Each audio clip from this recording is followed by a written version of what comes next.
இங்க இந்த கிராமத்துல 2 ஊர் இருக்கு. இவங்க 2 பேருமே அவங்களோட ஜாதிய வச்சு எங்க ஜாதி தான் பெருசுன்னு சொல்லிட்டு அப்பப்ப சண்டை போட்டுக்கிறானுங்க. அப்போ ஒரு நாள் ஒரு கோயில் பிரச்சனைல ஒருத்தவங்க இன்னொரு ஊருக்கு தண்ணி தரக்கூடாதுன்னு சொல்லிட்டு தண்ணியை லாக் பண்ணிடுறாங்க. அது தெரிஞ்சதுமே அந்த ஊருக்காரங்க இந்த தண்ணி டேங்க்ல இருக்க பூட்டை உடைச்சிடறானுங்க. அதனாலே பெரிய பிரச்சனையாகி கவர்மெண்ட் ஆபீஸர்லாம் வந்து நியாயம் சொல்லுவாருன்னு பார்த்தா இந்த ஊருக்காரங்களுக்கு வாரத்துல 5 நாள் தண்ணி விட சொல்றாரு. இவங்களுக்கு மட்டும் 2 நாள் மட்டும் விட சொல்லிட்டு அங்க இருந்து கிளம்பிடுறாரு.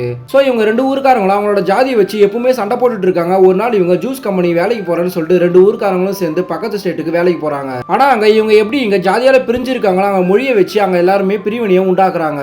அப்போ ஒரு நாள் அந்த ஸ்டேட்ல இருக்க ரவுடி பசங்க எல்லாம் அரசியலை காரணமா வச்சு மொழி பிரச்சனையில இவங்க எல்லாரையும் அடிச்சு உடம்புல விட்டு துணி இல்லாம அசிங்கப்படுத்துறானுங்க. ஆனா அப்ப அங்க வேலை செய்யற எல்லாருமே இவங்களை வந்து காப்பாத்திடுறாங்க. இருந்தாலுமே நம்ம ஜாதின்னு ஊருக்குள்ள அடிச்சுக்கிறோம், வெளி ஸ்டேட்டுக்கு வந்தாதான் தெரியுது நம்மள எல்லாருமே வேற ஒரு பிரச்சனை எல்லாம் அடிக்க ஆரம்பிச்சிட்டாங்க சொல்லிட்டு புரியுது. சோ ஹீரோவும் மத்தவங்க அரசியல் பண்றதுக்காக நம்ம எதுக்கு அடிச்சுக்கணும், நம்ம எல்லாருமே ஒற்றுமையா இருக்கலாம் சொல்லிட்டு புரிய வைக்கிறான். அப்ப இதை கேட்ட பக்கத்து ஊருக்காரன் ஊருக்கு கால் பண்ணி இனிமேல் தண்ணி கிடைச்சா எல்லாருக்கும் சமமா தான் கிடைக்கணும்னு சொல்லிட்டு தண்ணியை திறந்து விட சொல்லிடுறான்.